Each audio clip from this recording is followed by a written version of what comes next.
বাবারে বিবাহের মধ্যে বরকত, বরকত। অনেকে আবার বলে হুজুর বিয়া করবো খাওয়াবো কি? আমি বলি যে ভাই তোমার কপালে যদি রেজেক না লেখা থাকে, তোমার স্ত্রীর কপালে যদি আল্লাহ রেজেক লিখিয়া দেয়, তো স্ত্রী ঘরে আসার সাথে সাথে দেখবা তোমার রেজেকের দরজা উন্মোচন হয়ে গেছে। আল্লাহর কাছে বাধা দিও না। তুমি ব্রেক আপ করতে চাও কেন? ঔষধ খাওয়াইতে চাও কেন? তুমি কি রাজ্জাক যে তুমি তাকে রিজিক দিবা? রিজিকের মালিক কে? এ কপাল পোড়া বদনসিব, কপাল পোড়া বদনসিব।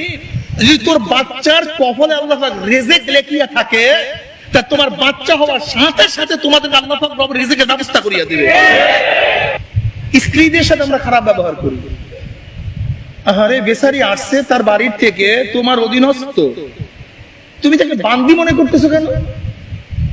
সে তো সহধর্মিনী, অর্ধাঙ্গিনী, সহধর্মিনী। সে তোমার ধর্মের অর্ধেক, সহকারী সে, অর্ধাঙ্গিনী। তুমি অর্ধেক, তোমার স্ত্রী অর্ধেক, মিলিয়ে তো পূর্ণ। অথচ দেখা যায় স্ত্রী যে খারাপ ব্যবহার করি, বান্দি মনে করি, লিউন্ডি মনে করি। নাউযুবিল্লাহি মিন যালিক। তুমি কি জানো ইসলাম স্ত্রীদের ব্যাপারে কি বলছে? তুমি জানো? তোমার জানাই নেই, তোমার জানাই নাই। ইসলাম মহিলাদেরকে এত অধিকার দিচ্ছে। তুমি এইভাবে ভাবো যে একজন মহিলা তার বাবা কত কষ্ট করিয়া পালছে, বড় করছে, আজকে তার বাপ মা ছাড়িয়ে আমার কাছে চলে আসছে, আমি এর সাথে ভালো ব্যবহার করব।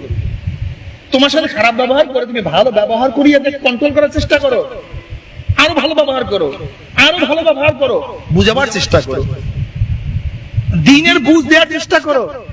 দিনের বুঝ না দেওয়া পর্যন্ত তুমি যতই চেষ্টা করো না তাকে কন্ট্রোল করতে পারবে না। বর্তমান মহিলাদেরকে একমাত্র কন্ট্রোল করা সবচেয়ে বড় সূরা, তার মধ্যে দিনের মেজাজ ঢুকাইয়া দাও। টেলিভিশন কি নিয়ে দিবা, উলঙ্গ ঘুরিয়ে রাস্তায় ঘুরাবা, কয়েকদিন পর তোমার কানে ধরিয়ে সে ঘুরাবে। চ্যালেঞ্জ দিলাম, আমি চ্যালেঞ্জ দিলাম, যদি দিনের বাহিরে থেকে কন্ট্রোল করতে যাও, সে যা চায় তাই করে দাও, সে যে গুনাহ করতে চায় সেই ব্যবস্থা তুমি করে দাও, কয়েকদিন পর দেখবার স্ত্রী স্ত্রী নাই, সে তোমার মালিক হয়ে গেছে, সে জল্লাদ হয়ে গেছে, সে জালেম হয়ে গেছে। সে তোমাকে কানে ঘুরাইয়া রাস্তায় রাস্তায় ঘুরাবে, বাস সংসার শেষ। অনেক যুবকরা কি করে, বিবাহ করার পরে বাচ্চা নেব একটু পরে, ঔষধ খাও, বাস ঔষধ খাও, ওর জরায়ু শেষ পুরিয়া, এরপর আসি এখানে দোয়া না হুজুর বাচ্চা হয় না। একটু একটু আনন্দ ফুর্তি করিয়ে নি, একটু মডার্ন সাজি, আমরা বাচ্চা কাচ্চা পরে নেব। যুবকরা এই ভুলটা করিও না, এই ভুলটা করবা না, খবরদার। এই ঔষধ মৌষধ খাওয়াইয়া সব শেষ করিও না, সাথে সাথে বাচ্চা নাও, দেখবা জীবন সুখী হয়ে যাবে। তুমি কি জানো যেই সমস্ত ঘরে বাচ্চা কাচ্চা নাই, এই সমস্ত স্বামী স্ত্রীর ঘর থাকতে চায় না, টিকতে চায় না। আমার তো জানা মতে অনেক ঘরের মধ্যে যদি বাচ্চা না হইতো, ওই সংসার সময় শেষ হয়ে যেত। শুধু বাচ্চার কারণে সংসার ধ্বংস হয় না, শুধু বাচ্চার মায়ায়, শুধু বাচ্চার মায়ায়।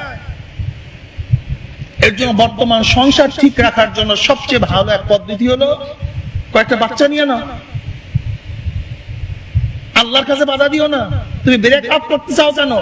ঔষধ খাওয়াইতে চাও কেন? তুমি কি রাজ্জাক যে তুমি তাকে রিজিক দিবা? রিজিকের মালিক কে? এ কপাল পোড়া বদনসিব, কপাল পোড়া বদনসিব। যদি তোর বাচ্চার কপালে আল্লাহ পাক রিজিক লেখিয়া থাকে, তা তোমার বাচ্চা হওয়ার সাথে সাথে তোমাদের আল্লাহ পাক রব রিজিকের ব্যবস্থা করিয়া দিবে। অনেকে আবার বলে হুজুর বিয়া করবো খাওয়াবো কি? আমি বলি যে ভাই তোমার কপালে যদি রিজিক না লেখা থাকে, তোমার স্ত্রীর কপালে যদি আল্লাহ পাক রিজিক লিখিয়া দেয়, ওই স্ত্রী ঘরে আসার সাথে সাথে দেখবা তোমার রিজিকের দরজা উন্মোচন হয়ে গেছে। বাবারে বিবাহের মধ্যে বরকত, বরকত। রিজিকের ব্যবস্থা কি করবেন? কিন্তু তুমি সন্দেহ করো দেখিয়া তোমার রিজিকের দরজা আল্লাহ বন্ধ করে দিয়েছে। খা, তুই কদ্দুর পারস খা। স্ত্রীর সাথে ইনসাফ করা চাই। আবার আমার মা বোনদেরকে বলবো, আমার মা বোনেরা, স্বামীদের সাথে ইনসাফ করা চাই। তুমি কি জানো স্বামীর মর্যাদা কি? স্বামী যদি তোমার বিরুদ্ধে আল্লাহর কাছে কেস দায়ের করে, জান্নাত তো যাওয়া লাগবে না, ও জান্নাত ওই জায়গায় ডিরেক্ট, তোমার জান্নাত ওই জায়গায় জান্নাতের দরজা খুলবে না। আর তুমি কি জানো স্বামী সবচেয়ে উত্তম স্বামীকে